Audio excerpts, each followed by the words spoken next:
बिना चाहे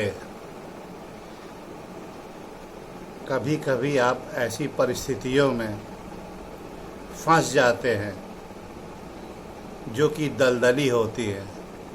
दलदली उन प्रवृत्तियों को कहा जाता है जिसमें कि अगर आपने एक पैर निकालने की कोशिश की तो दूसरा पैर अंदर धंस जाता है, और जब दूसरा पैर निकालेंगे तो पहला पैर धंस जाएगा। यानी कि परिस्थितियां ऐसी होती हैं कि वे आपके एक पैर के वजन को भी नहीं सह सकती,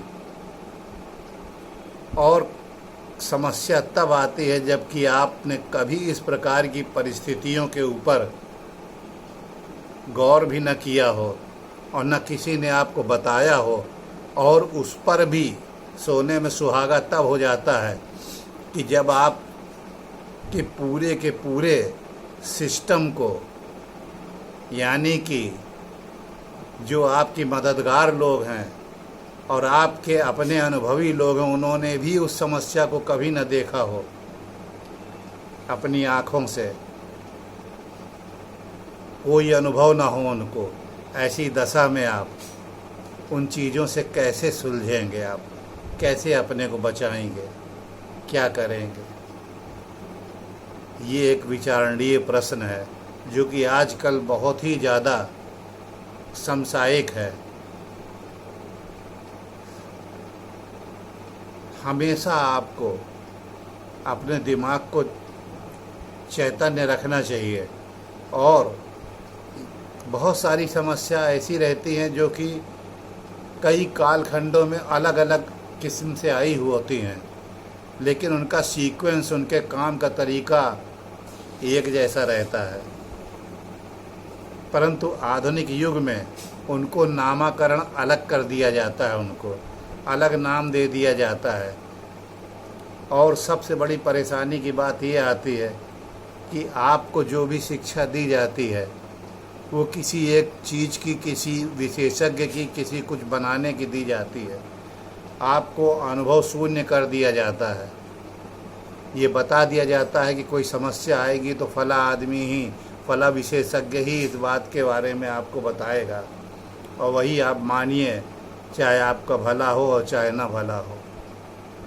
परंतु आपको अपने शास्त्रों की भी अध्ययन करना चाहिए। अभी बहुत अच्छा वक्त है कोरोना काल में, आप लोगों को ये शुभ अवसर मिला हुआ है।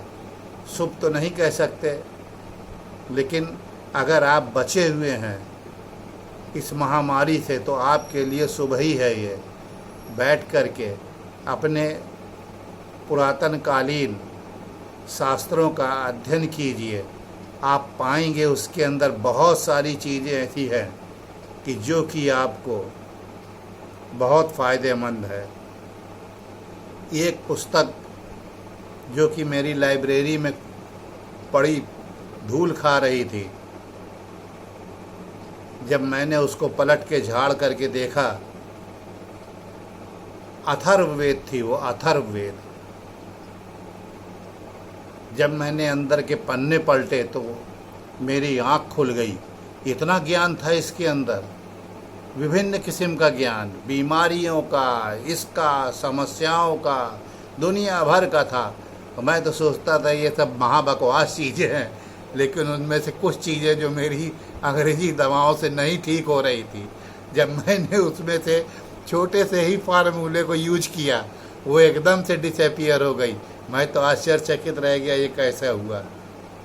अथर्ववेद लीजिए, उसको पढ़ के देखिए, बहुत सारी चीज़ें उसके अंदर।